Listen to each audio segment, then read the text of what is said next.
welcome to another episode of This Week in Cleantech, a roundup of the week's biggest stories you need to know in climate and clean energy in 15 minutes or less. Today is Friday, March 15th, 2024.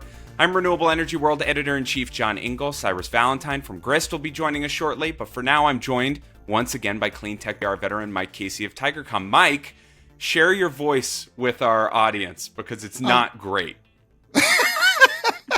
Dude, way to set me up for success. That's awesome. Here, introducing my co-moderator who's voice handicapped. Show him your handicap, Mike. Tell him why. Tell him why. It's wholesome. Because I was we were at my son's nail biter opening season soccer game that went into double overtime and still stayed tied up with the best team in Virginia last night. So it's unwise to go to such games the night before you tape your show with John Ingle. So did they win? They tied. Oh. It was. Oh, no. It was amazing. And this is what you get? This is the souvenir you get? You get a tie and a hoarse voice? Hey, man, You know what? I've been there. It's awesome.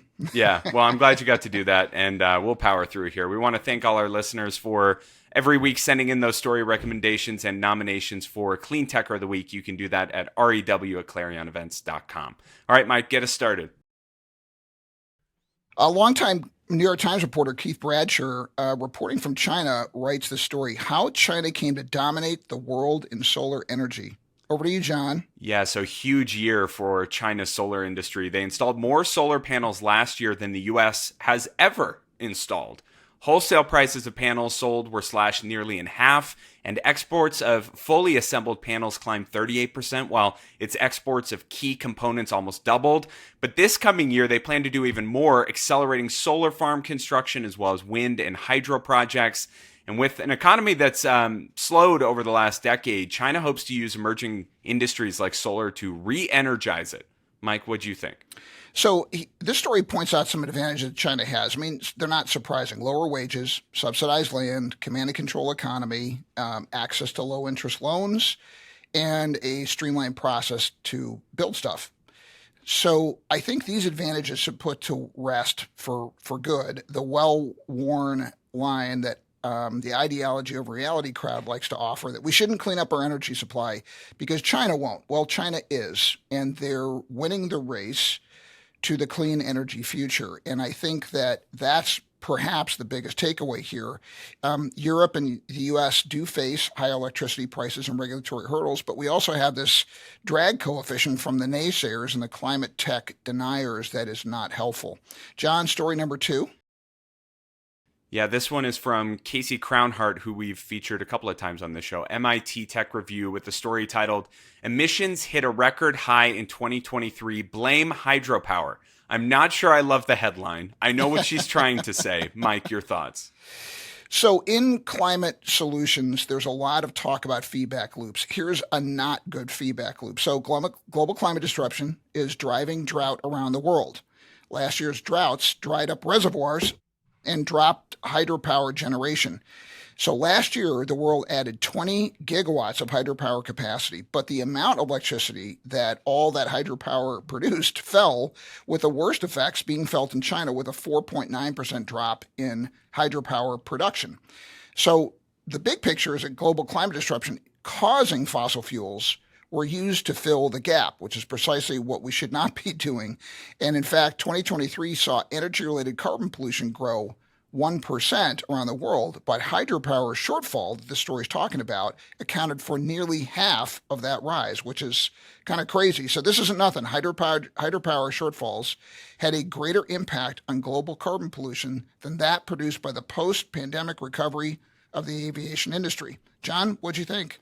Well, and as I mentioned, I didn't love the headline because I think blame the source maybe isn't as fitting as blame climate change and pollution and the decisions we've made for decades. And another quick point, on the 20 gigawatts of hydro we've added globally, almost nothing's getting built in the U.S., and that's a permitting and NIMBYism story in and of itself. So we don't need to go down that road. But just to save hydro from getting smashed over the head on this story review.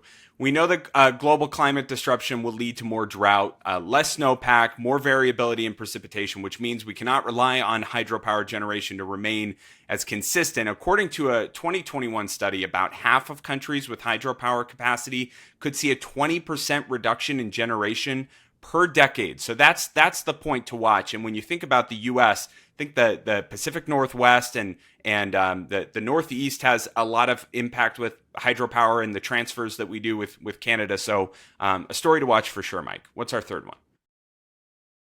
Number 3, we have a story written by Gabriel Nguera from Grist called How Changes to Hawaii's Home Battery Program Could Hinder Its Clean Energy Transition. John, what did you think? Well, this one kind of sounds familiar, doesn't it? Hawaiian Electric plans to launch a program that will offer households incentives to have their batteries deliver power during peak demand, but the incentives are way less than what they used to be, reminiscent of when Hawaiian Electric slashed compensation rates for solar in 2015. That was a big deal. Rooftop solar installations fell by over 50% as a result, and that change also sparked a huge uptake in home batteries.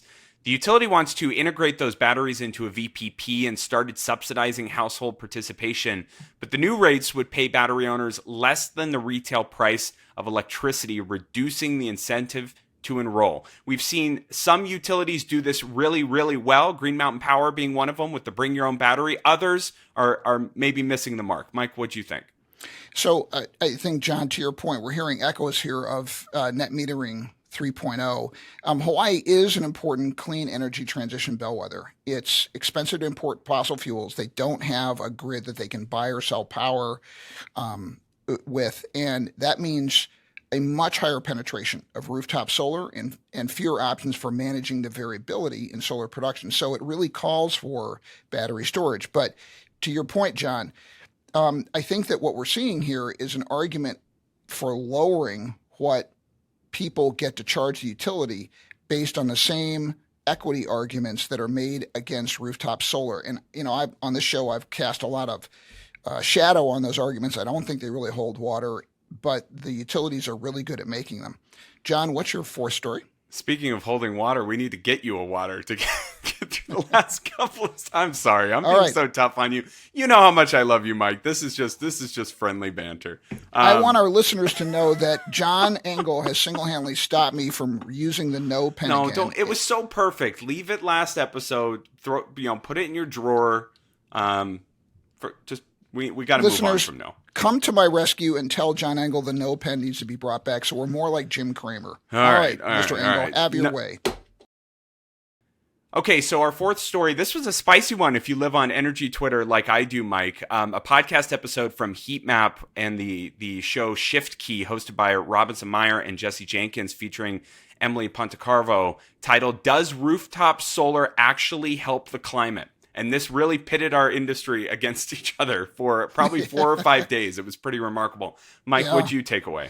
So note to selves, we've had Emily on the show before, like her reporting. So I think if you install solar panels on your roof, you produce carbon-free renewable electricity that displaces the burning of fossil fuels, and that's clearly a net carbon pollution win. If you're living in a state where they burn fossil fuels to generate electricity in the middle of the day. But, and here's the but, in California, places like it, when you're adding solar panels to your roof means you're mostly competing with utility scale renewables that already dominate midday production. So those utility scale sources do provide cheaper power. Like in the US, building 1 megawatt of solar in a large landfill or farm is 3 to 4 times cheaper than constructing that same capacity in 10 kilowatt increments across multiple homes. Here's the thing I think they're not accounting for. Americans like their freedom, and they like the freedom to produce their own energy. And I think there is a serious social appeal, and dare I say, even a marketing benefit for clean energy for protecting and enhancing residential rooftop solar installation. I don't really think they took full account of those factors. John, what do you think? Yeah, I think the initial reaction was Jesse Jenkins thinks utility scale good, rooftop bad. And I think that it was a more nuanced conversation than wound up in energy Twitter world. So I think the point that Jesse was trying to make was at present, utility scale is much cheaper than rooftop solar. We need to make rooftop solar cheaper.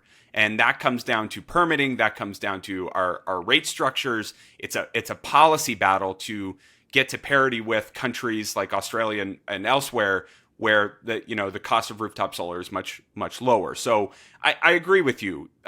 Baked into that conversation has to be resilience. It has to be deferred transmission and distribution upgrades. It has to be land conservation. It has to be that independence. So it is a conversation and debate that doesn't exist well, I believe, in Twitter landscape in X.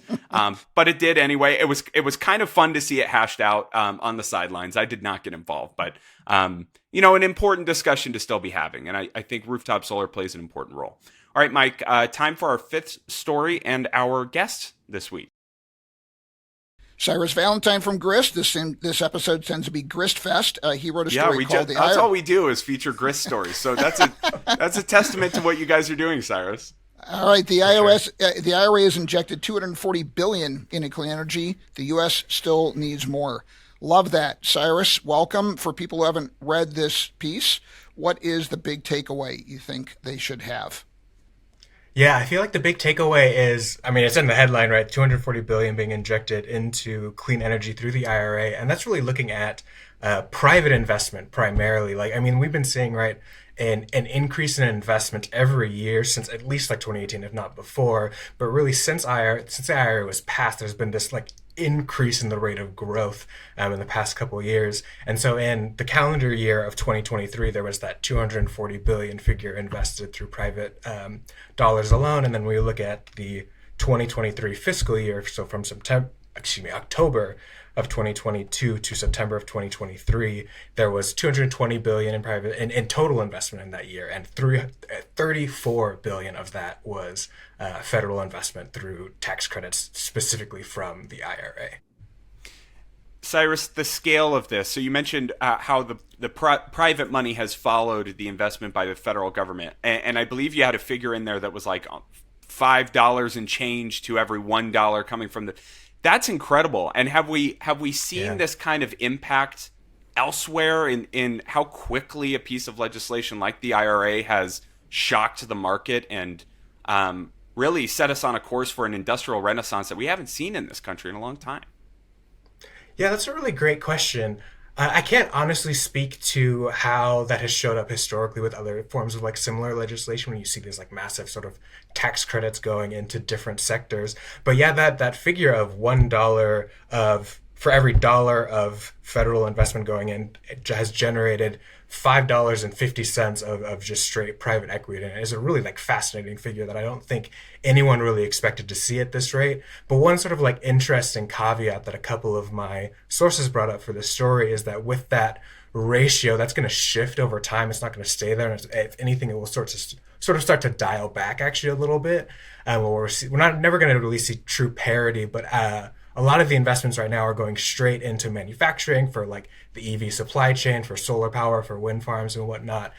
So we're seeing a lot of upfront investment that will then later down the road, once products start coming off the assembly line, we'll start having tax credits going towards those, which will then, increase the rate of federal investment over time. Syris, a quick question. Do you think that force multiplier factor, was that the intent, or is that an unexpected effect based on what you see in the rearview mirror in reporting the story? Yeah, it was definitely part of the intent of the IRA was to generate that. The big $369 billion figure that's been sort of thrown around with respect to how much the IRA could possibly generate. It was definitely just for federal investment there, but I think there was always the intent and the expectation that we would see a huge influx of private dollars trying to I guess, if you will, accumulate as much of those federal tax credits as possible. John, we're about out of time, so we need to go to our Cleantecher of the Week. Yeah, this week's Cleantecher of the Week is Riley Neugebauer, solar installer and apprentice at Namaste Solar. She volunteered at a Girls in Science event, which brought girls at a children's museum in Colorado through multiple science stations, including a mini roof and mini solar panel station led by Riley and her colleague.